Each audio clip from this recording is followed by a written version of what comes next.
पहले एक पुस्तक चलती थी, एक माता जी प्रकट हुई थी, संतोखी माता हैं। संतोषी माता का शुक्रवार को बिना खटाई खाए पूरे गांव में बहुत होता था।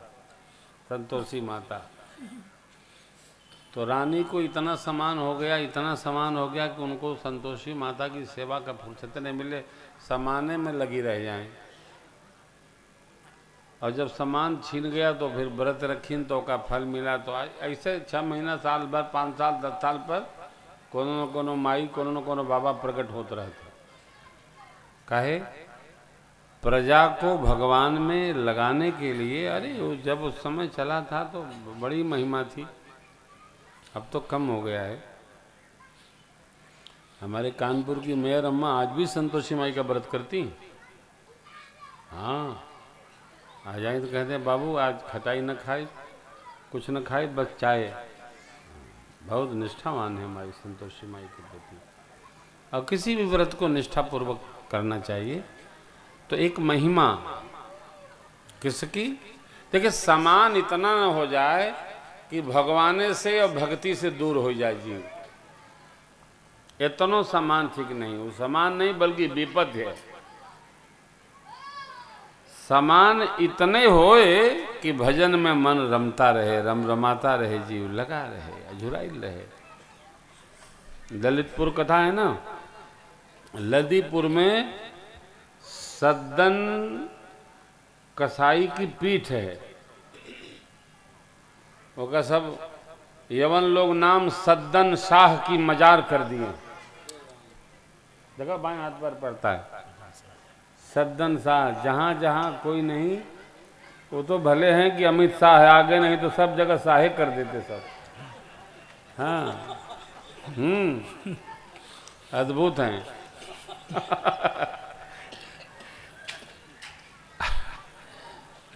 हमारे देश के गृह मंत्री अद्भुत है।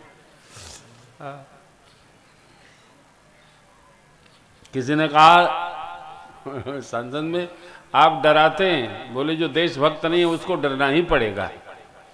जो देशभक्त है वो निडर रहे, उसके साथ कुछ नहीं होगा। लेकिन देश के साथ जो गद्दारी करेगा उसको डरना पड़ेगा। इसमें कोई समझौता नहीं है। अब ये क्या है, कहा जा रहा है राम नाम भजन करो, तो कहते हैं नहीं, राम नाम आप कह लो, भोजन पर बुला लियो। राम नाम में आलसी, भोजन में होशियार, ये तो ठीक नहीं है ना। तो ये भक्ति केंद्र में रहे। मनुष्य के जीवन में भगवत भक्ति धर्म कार्य केंद्र में होना चाहिए। ये मूल है, बाकी सब भूल जाए। इसका त्याग कदापि नहीं करना है। देखिए, यही अपनी प्रॉपर्टी है, यही अपनी पूंजी है। इसको खोना नहीं है। सब है, यदि भक्ति नहीं है तो कोई अर्थ नहीं है। सब है, भगवत प्रेम नहीं है तो व्यर्थ है साहब। सोहन राम प्रेम बिनु ज्ञानु, कर्ण धार बिनु जिम जलयानु। नाविक नहीं तो जलयान कहां जाएगा, न जाने किधर डूब जाए। कर्णधार सदगुरु दृढ़ नावा, दुर्लभ साज सुलभ करी पावा। गुरु बिनु भवन दुतरिय न कोई, जो बिरंच शंकर सम कोई। हाँ, गुरु तत्व की महिमा है। जीवन में सदगुरु अनिवार्य है। तो जहां भी हम आप रहते हैं, किसी श्रेष्ठ साधक सिद्ध पुरुष से भगवान नाम प्राप्त करना चाहिए। देखिए, हम लोग जिस भूमि में जन्म लिए हैं, प्रातः स्मरणीय ब्रह्मर्षि योगी राज, योग में निष्णात दिव्य महापुरुष बाबा देवरहा जी की ये तपस्थली है।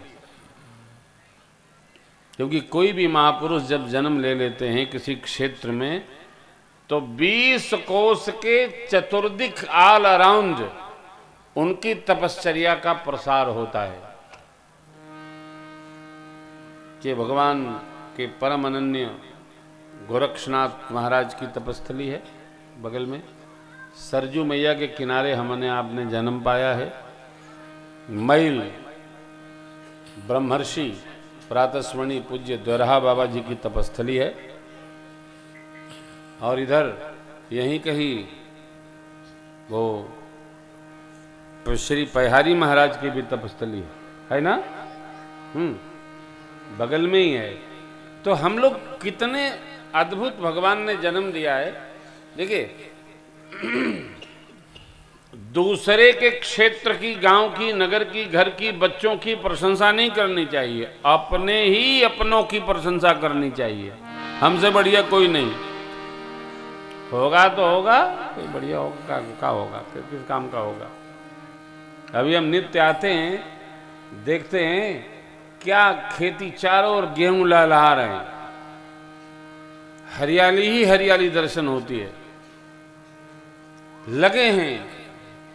अब आप थोड़ा इधर उधर चले जाइए तो कहीं कुआं है, कहीं खाई है, कहीं पहाड़ है, कहीं ये है, कहीं वो है, कुछ नहीं। ऐसी हरियाली कहीं नहीं मिलती है। एक ऐसा क्षेत्र भगवान ने, मां सरजू जी ने बना रखा है हमारे आपका। तो जो अच्छाई है उसका स्मरण करना चाहिए, तो हम अच्छे होते जाएंगे। अच्छाई में ही रमना चाहिए।